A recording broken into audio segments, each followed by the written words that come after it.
Chers frères, chères sœurs, aujourd'hui on parlera de Yom Kippour, Bezrat Hashem. Deux sujets aujourd'hui. Un, le principe de la Teshuvah, quelqu'un qui a fauté envers Hashem. Il revient à Hashem, quels sont les principes?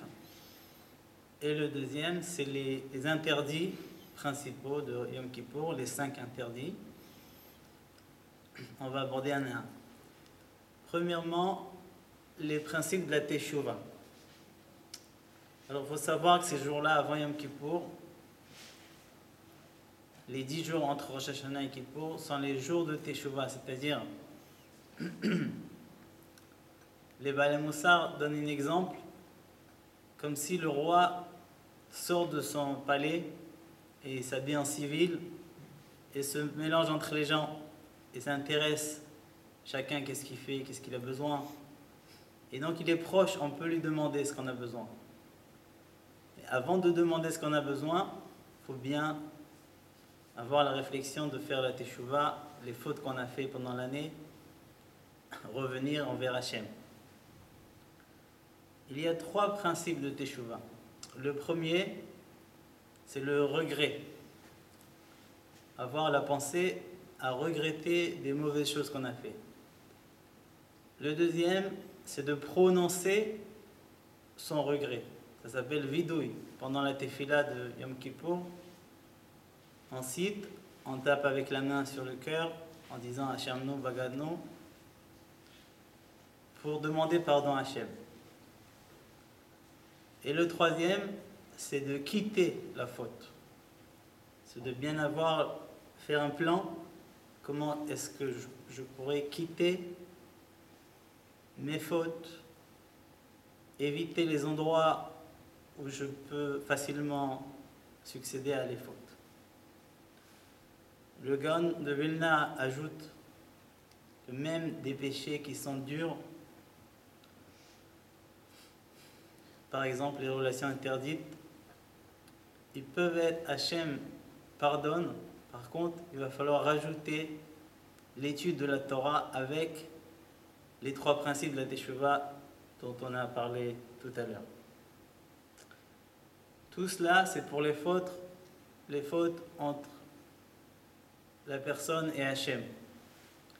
Par contre, les fautes entre la personne et son prochain, par exemple, notre femme, nos enfants, nos amis, nos associés pendant toute l'année, il y a des malentendus, il y a des fautes.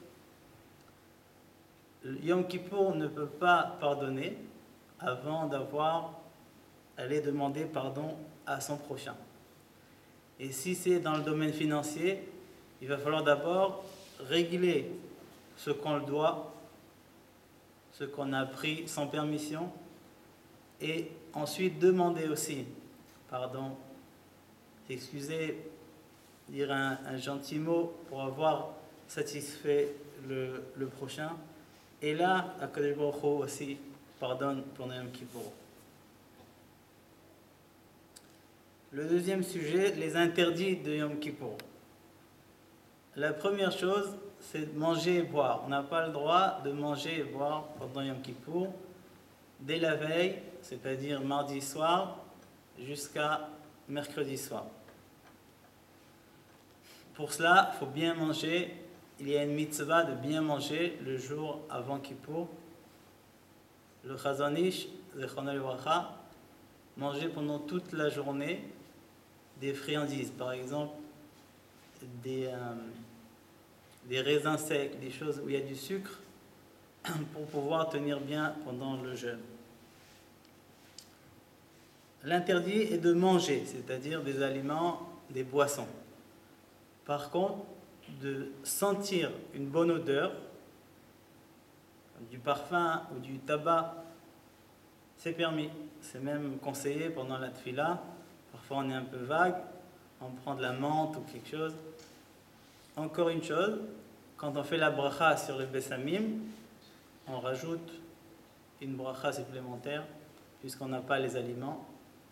Et David Ameler a fondé l'obligation de faire 100 bénédictions chaque jour.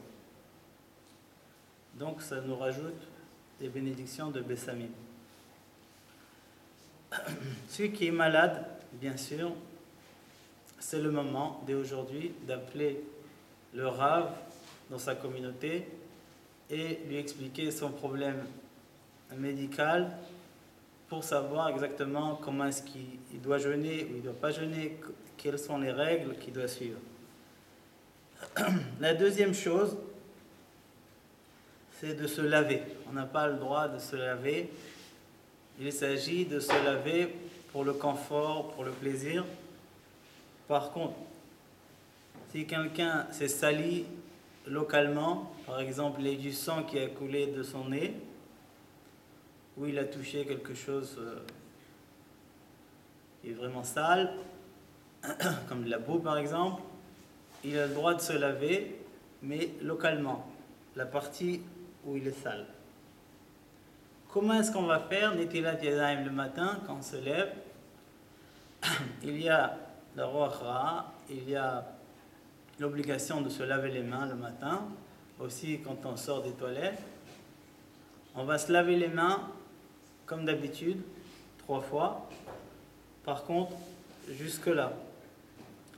Parce que le fait qu'on fait Netilat Yadayim jusque-là chaque fois, chaque jour, c'est un minag, c'est pas une obligation. L'obligation est jusque-là. Donc Yom Kippour, on va se laver les mains jusqu'au bout des doigts. La troisième chose qui est interdite à Yom Kippour, c'est le massage à l'huile ou à un autre liquide qui est fait pour le plaisir, pour le confort. Par contre, un massage qu'on doit faire pour des boutons, par exemple, pour un problème médical, et oui, est permis. Aussi pour les bébés qui ont un besoin de les masser médicalement, c'est permis. La quatrième chose qui est interdite à Yom Kippour, c'est les chaussures en cuir. On n'a pas le droit de porter les chaussures en cuir et les savates aussi en cuir. Seulement les chaussures en synthétique, les savates en tissu ou en synthétique aussi. Il existe des savates ou des pantoufles où il y a la fermeture qui est en cuir.